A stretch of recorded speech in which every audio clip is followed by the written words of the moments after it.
Welcome everyone to Aircraft Carrier aka CV101 in World of Warship Blitz. My name is Starbuck and let's get this show on the road. Welcome to your Tier 5 Japanese CV. This is a light carrier capable of some devastating effects at Tier 5, especially compared to her US counterpart, the USS Bogue. In-game, you take command of 2 dive bomber squadrons and a single torpedo squadron. As usual, the dive bombers leave something to be desired. Pray for hits and then some more for fires from those dive bombers. Most of your damage, however, will come from your torpedoes. I must admit, she's a fast and very agile CV. This allows you to get out of tricky situations, say from a potato destroyer that decides to sneak up on you. The overall strategy with the Zuiho is to send 1 dive bomber and 1 torpedo bomber first. After that initial attack, send out your 2nd dive bomber to maintain visibility and hope to set a fire or give the finishing blow to that target. Much like the Hosho at Tier 4, the aggressive capability is lacking with the Zuiho. Support friendlies that are engaged and scare away oncoming destroyers, especially in center control maps. I must warn you, the carrier numbers for the Zuiho are low. If you are not careful, especially when facing Tier 6 ships, you could lose all of your planes and become a burden to your team. So, pay very attention at the start to the powerful anti-aircraft ships. Yes, the Japanese ships suffer from planes with very low health pools, but as you will see, with the equipment choices about to be presented, you will see that the Zuiho is medals assured. Elite ground service. This will get your planes back into action as fast as possible. When this option is chosen for so many other CVs compared to the other options, you will notice that you will have more damage potential over the course of the battle. The equipment in the first slot, I have purchased Ground Service System Modification 1. This is an additional decrease in preparation time.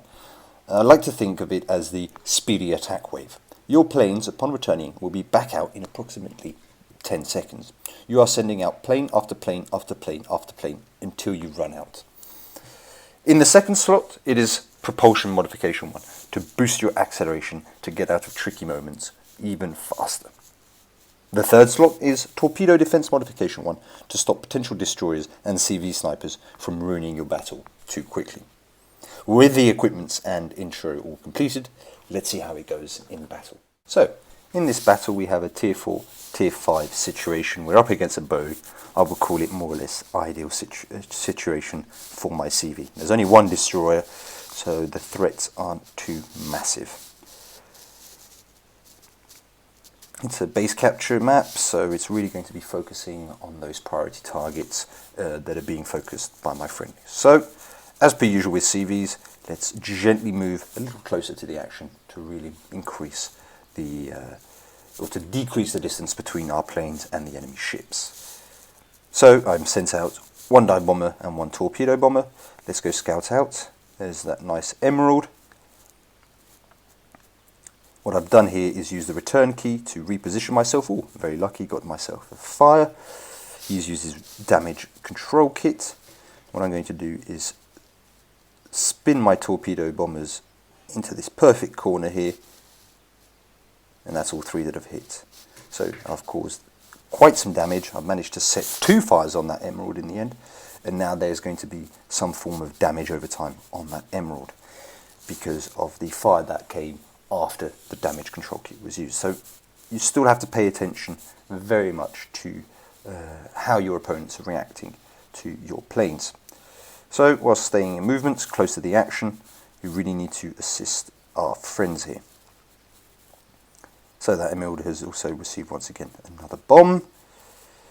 What I've done here is, you see, he's smoked up, and I've used one of my dive bombers' positioning to understand by following the line where that cruiser is. So as I can see, he's moved out from his position, he's become visible. Pressing the return key to reposition myself, in go the torpedoes, and that's a kill. Really good one as well. So that's 1 threat down.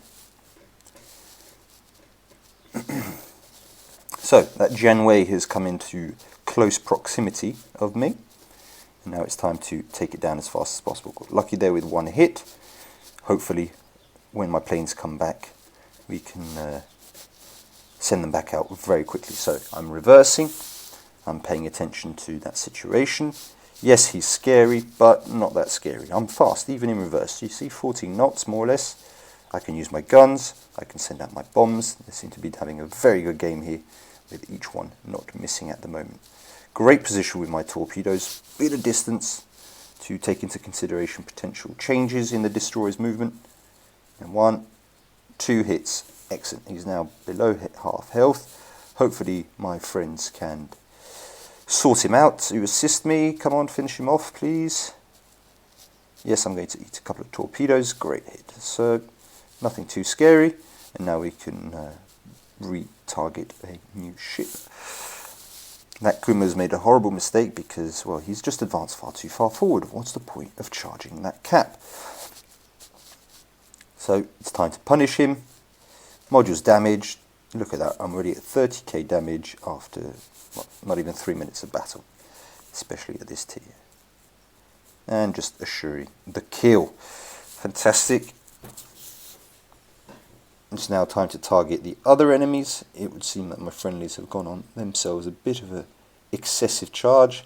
The enemy CV has been taken out by a friendly destroyer. Although this is good for us, I would not recommend it in most battles to do so. So that Wyoming is now on fire. It's about to receive another 3 torpedoes. My bombs have done very, very well in this battle. I must admit, they've not really missed too much, so that was a pretty lucky situation for me. Bombs dropped, another 3 hits. Fantastic. Of course, the bigger the target, the more likelihood you are going to hit. But 3 out of 3, that's really good for the Japanese carriers. So 2 minutes on the clock, we are now capturing the enemy base. The other battleship seems to be AFK, so there is literally no chance of a miracle comeback for them.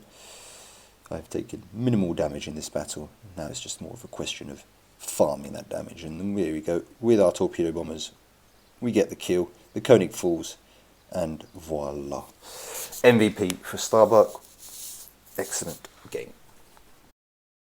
So in this screen, we're going to have a quick look at, compare the damages based on the team. So as you can see, highest damage in the battle, 3 ships destroyed, really concentrating on those primary targets. The Emerald really suffered in that battle, only doing, from the enemy team, only doing 4,700. Those initial fires just forced him into a corner where he just couldn't be as effective. The Emile Bertin did a good job with the Wyoming in just making sure that we stay concentrated on our defensive positions. Apart from that, the enemy Bogue, if you compare, only did 21,000 or almost 22,000 damage. It wasn't the best of situations for him, to be fair. In the second results screen, we can have a little look at what worked out for us. So as you can see, we were quite lucky with the bombs. 16 hits pretty much every time a plane went out, dive bomber squadron went out, we had a hit. But for all the bombs that we hit, look at those torpedoes. 15 torpedo hits, amassing to 26,276 damage. Now, unfortunately, we were quite unlucky not to have any floods, but that kind of firepower is only going to go up as well with the Japanese carriers. So really pay attention to those torpedo cones, aim correctly, and you will be racking up massive amounts of damage in battles using your Japanese carriers. This was a very good game. The enemy team weren't the most dangerous. They made a few mistakes, and by being a carrier, you need to capitalize on those mistakes made from your enemy. That's it for today's CV's class. I hope with this information you've learned a few new tips and tricks and are ready to join battle with me or against me in World of Warship Blitz. Until next time, this is Starbuck.